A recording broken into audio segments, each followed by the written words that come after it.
Recording उन लोगों के लिए है जिनको सांस लेने में तकलीफ हो रही है, कोरोना की वजह से या कोरोना के डर की वजह से, कारण कोई भी हो, ये ऑडियो ज़रूर सुने, ये आपकी काफ़ी हेल्प करेगा।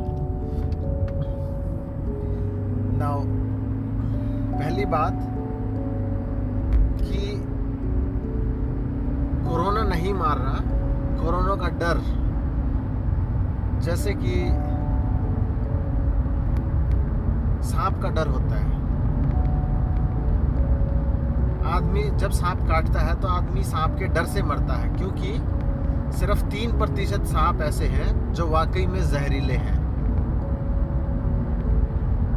और मेजॉरिटी जो है वो जहरीले नहीं है, लेकिन फिर भी लोग सांप के काटने से मरते हैं उसके डर के कारण कि मुझे सांप ने काट लिया, अब तो मैं मरा।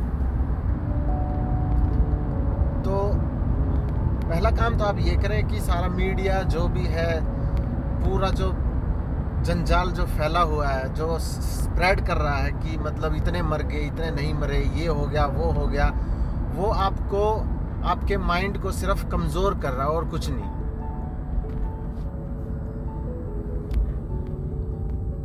क्योंकि हर इंसान, आप सिर्फ एक नंबर नहीं है, आप एक स्टैटिस्टिक्स नहीं है कि 26% लोग इससे इन्फेक्ट हो रहे हैं, इतने % लोग मर रहे हैं। आप एक नंबर नहीं है, आपका शरीर यूनिक है। किसी भी, आप अपने आप में एक यूनिक हैं, पूरी दुनिया में आप जैसा कोई भी नहीं है। आपकी आवाज़ अलग है, आपके फिंगरप्रिंट अलग है, आपकी परवरिश अलग हुई है, आपने जो अब तक जो खाया है, जो पिया है, उसकी वजह से जो आपका शरीर निर्माण हुआ है वो अलग है किसी भी और अलग से, किसी भी और अलग शरीर से। सो अपने आप को पहले तो एक स्टैटिस्टिक्स ना समझें। अब जब ये बात होगी तो अगर सांस लेने में तकलीफ़ हो रही है तो मैं आपको एक ध्यान की एक सिंपल सी विधि बताता हूँ।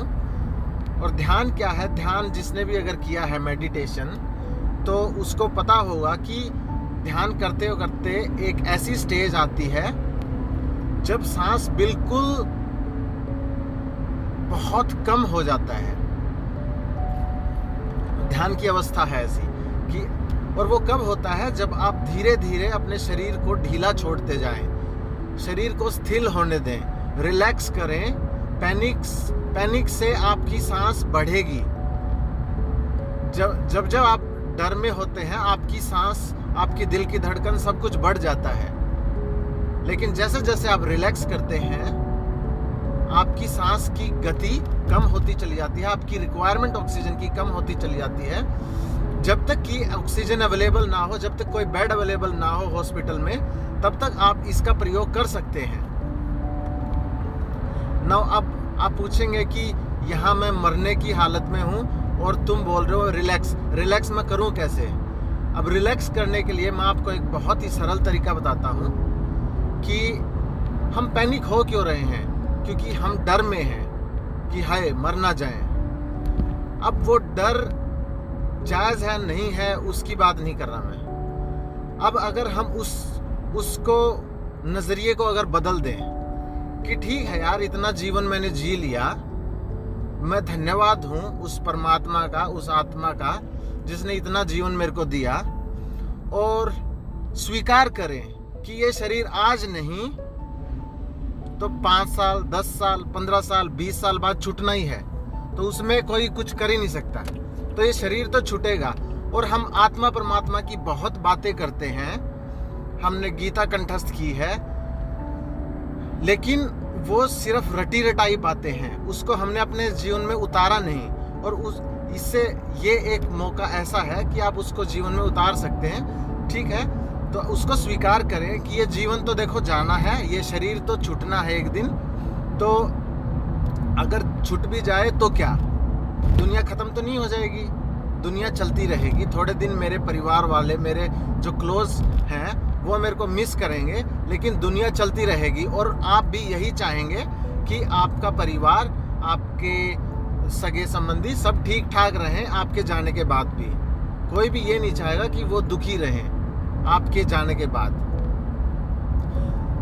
और जैसे ही आप ये स्वीकार कर लेते हैं कि ये तो शरीर तो जाना ही है, आज नहीं कल, ये एक मौका है, कोरोना तो बस एक बहाना है। तो जैसे ही आप ये स्वीकार करेंगे, आप अपने आप को एक ग्रेटिट्यूड, एक कृतज्ञता की भावेश में पाएंगे, एक प्रेम के भावेश में आप अपने आप को पाएंगे। और जैसे जैसे आप प्रेम के उसमें अपने आप को महसूस करेंगे, आप धीरे धीरे रिलैक्स हो जाएंगे। और फिर आप धीरे धीरे अपने फोकस अपने अंदर की तरफ लगाएं, अपनी सांस की तरफ लगाएं। अगर और कुछ नहीं तो अपनी सांस पे ही फोकस करें। धीरे धीरे उसको स्थिर होने दें, उसको रिलैक्स होने दें। और थोड़ी ही देर में पाएंगे कि आप रिलैक्स भी हो गए, आपकी सांस भी कम हो गई, और इतनी देर में कहीं से कुछ इंतज़ाम भी हो ही जाएगा। तो आप ये ज़रूर करें और देखें फिर इसका रिज़ल्ट क्या होता है। अगर कोई आपका क्वेश्चन है, कोई कंसर्न है, तो मेरे को ज़रूर बताएं।